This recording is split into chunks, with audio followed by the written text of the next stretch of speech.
Bonjour, je m'appelle Chris et aujourd'hui je vais faire l'essai de la Toyota Corolla Hybride 2020. J'adore les voitures hybrides, c'est une technologie qui mûrit, surtout avec Toyota.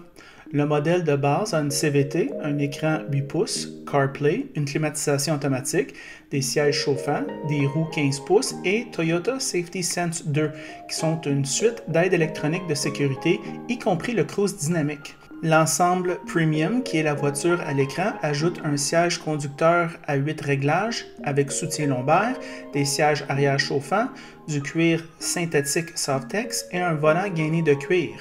Les Corolla hybrides sont relativement abordables pour la technologie offerte. Le moteur fait 4,4 litres en ville et 4,5 litres sur l'autoroute. Au volant, dans des conditions hivernales, Ross n'a signalé aucune baisse de millage importante. Pour la plupart des gens, surtout si vous vivez en milieu urbain, cela signifie moins de 100 $ de gaz par mois. Les hybrides Toyota font un excellent argument car il n'y a pas de voiture électrique disponible pour moins de 45 000 $ canadiens avec une autonomie décente. Note importante, cet hybride est attrayant pour ceux qui payent comptant car le taux d'intérêt est très élevé. L'extérieur est beaucoup plus subtil que Prius et ça me plaît. Conservateur, sans prétention, bref, Toyota. Les roues de 15 pouces à faible résistance ne sont pas amusantes mais efficaces et peu coûteuses à changer. L'intérieur est somme toute assez de base à raison de la concurrence folle. Mazda 3 et Honda Civic sont dans un monde à part au niveau de l'esthétique et au niveau de la conduite. Je sentais que l'intérieur ressemblait à un moyen de transport de base, malgré des caractéristiques de haute qualité comme une suspension indépendante et des sièges confortables et une disposition logique. Corolla hybride est certainement au-dessus de la moyenne au niveau du confort. Je suis toujours impressionné par l'engagement de Toyota envers une philosophie d'amélioration progressive et aucun autre fabricant ne peut offrir autant de fiabilité, d'efficacité et de technologie de pointe pour un prix de plus en plus réduit. Malgré ses défauts, cette voiture est un choix tellement logique et une puissante démonstration d'ingénierie. En écrivant cette chronique, je pense à quel point Corolla hybride est très recommandable. Voici nos réflexions sur la route. Bonjour les amateurs de voitures. Aujourd'hui avec Ross. Ross m'apporte la Toyota Corolla hybride 2020, une voiture que ça fait longtemps que moi je vais essayer. C'est deux créneaux que j'aime beaucoup dans le monde d'automobile. La propulsion alternative, c'est-à-dire la propulsion hybride, et les voitures compactes. On en voit encore beaucoup sur nos routes, même si les ventes diminuent. Ross, qu'est-ce que tu en penses de ce char-là? Bien, pour ce qui est de la nouvelle Toyota Corolla, on est déjà à la 12e génération. Fait qu'on s'entend-tu depuis 1966 que c'est sur le marché, grosso modo. La meilleure voiture au monde. Une des meilleures voitures au monde, sinon la meilleure voiture au monde. La voiture la plus vendue avec le même nom, grosso modo. Top safety pick selon l'IDHS. Fait qu'une voiture quand même sécuritaire malgré le petit format. Est-ce que j'ai eu besoin de rajouter la fiabilité légendaire de ce véhicule-là? Technologie hybride qui est maintenant rendue sur la Corolla. Je trouve que c'est un excellent choix d'avoir mis ça et peut-être de délaisser les voitures Prius, la section Prius de chez Toyota. Qualité de matériaux utilisés, la finition, moi personnellement, je trouve que c'est très bien. OK? C'est sobre, c'est peut-être un petit peu trop monochrome à mon goût. Par contre, la qualité des matériaux, c'est bien. J'ai pas un mot à dire à ce niveau-là. Sécurité active poussée, le Toyota Safety Sense, etc. Très bien à ce niveau-là. Faible consommation de carburant. On peut atteindre du 3,5 litres au 100, disons en conditions estivales. Durant la période hivernale, comme on est là, on peut s'attendre probablement à du 5 litres au 100, ce qui est très bien pour une voiture qui n'a pas besoin d'être branchée, qui nécessite peu d'entretien, qui est ultra fiable.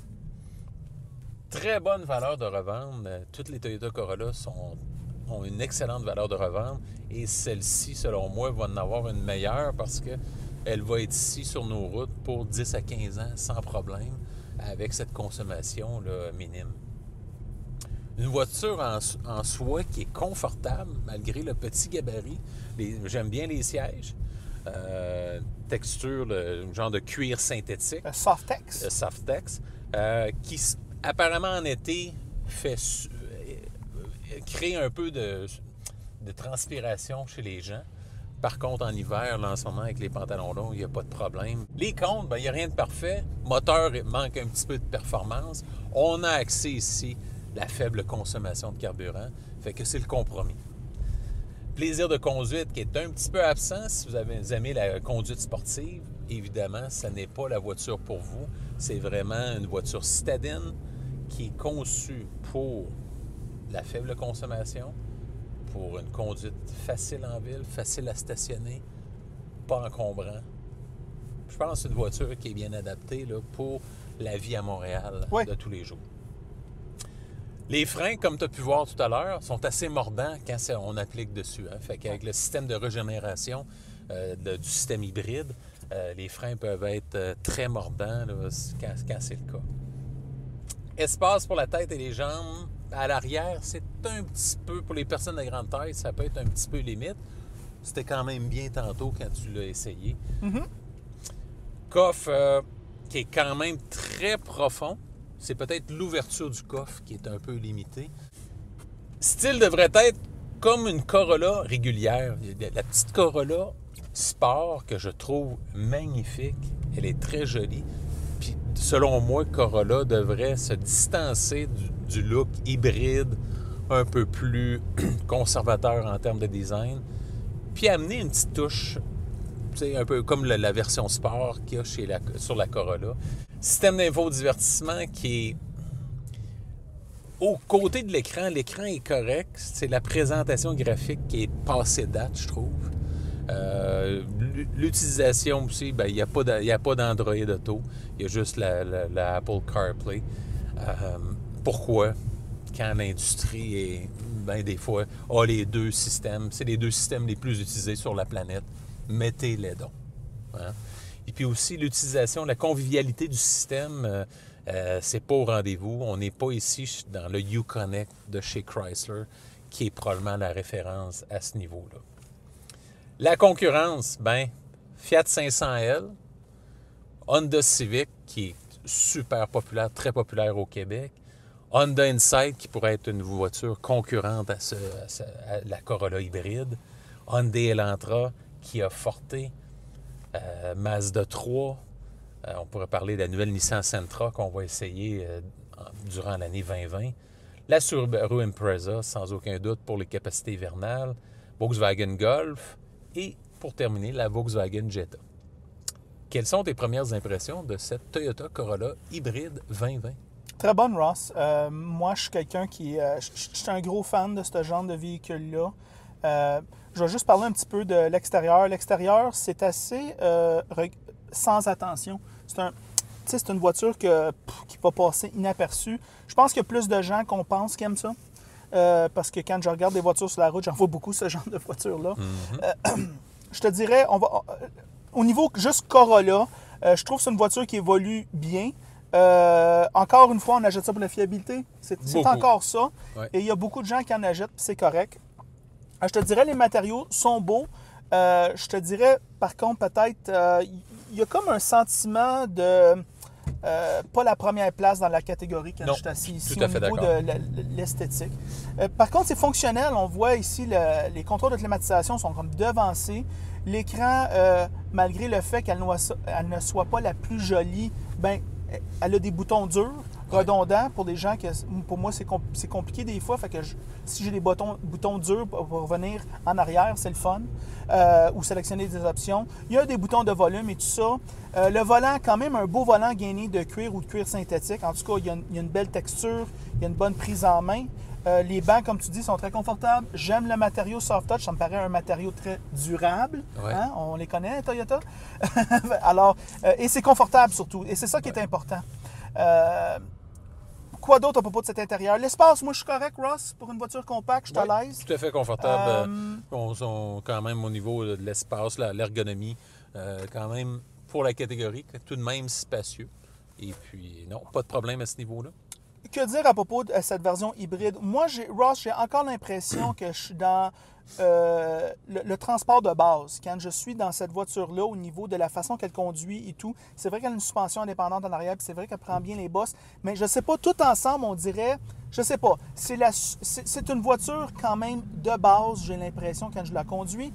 Le système hybride, quand je pèse dessus, c'est pas un... Tout ça, c'est pas très raffiné comme par exemple la Prius Prime qu'on a conduit. Ouais. Mais par contre, on sent que ça fait la job.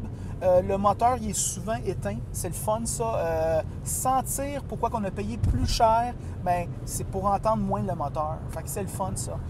Véhicule, ben, je répète un peu tes points, idéal pour la ville, parce que le système de régénération Et plus performant. ben là. oui, quand tu fais du stop and go, c'est sûr. Et quand tu fais du trafic, surtout quand on est pris dans le trafic, ben, tu vas passer souvent peut-être plus d'une minute sans que le moteur à gaz il marche. Ouais. C'est le fun, ça. Ouais.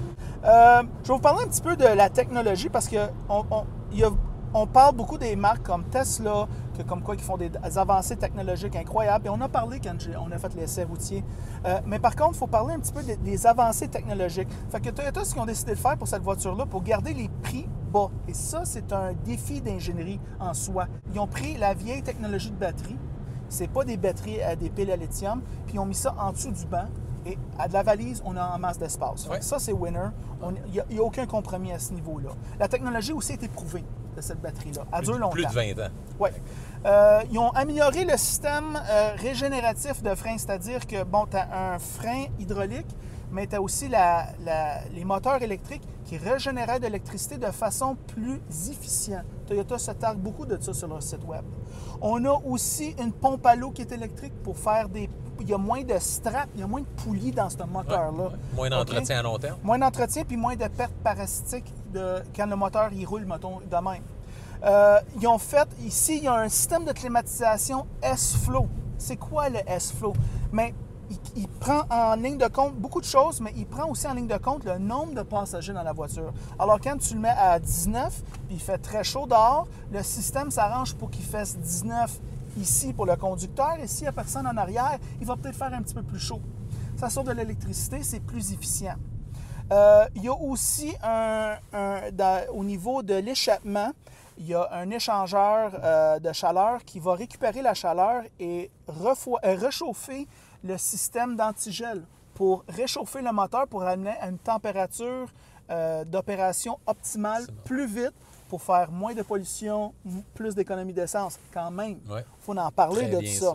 Toutes ces petites technologies-là, c'est quand même incroyable quand on pense au prix de la voiture. Qu'on ne voit pas parce que le tout est habillé. Ça fait juste bien fonctionner. Exactement. Ça rend notre expérience de conduite plus agréable. Et Toyota, c'est important de noter que Toyota, c'est pas juste le moteur électrique. C'est pas juste le système hybride. Ils travaillent sur tout constamment. Ça, c'est mes pensées sur la Toyota Corolla hybride. Une excellente voiture. Moi, je te dirais peut-être... ça va avec le prix, naturellement. Je trouve que la Insight, elle coûte plus cher, mais je trouve qu'on a beaucoup plus de luxe à l'intérieur.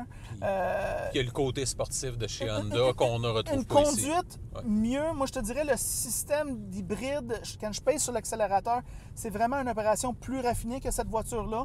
Alors, ben, il y a un marché qui se crée là pour les voitures hybrides. On a quelque chose de plus économe, on a quelque chose de plus cher.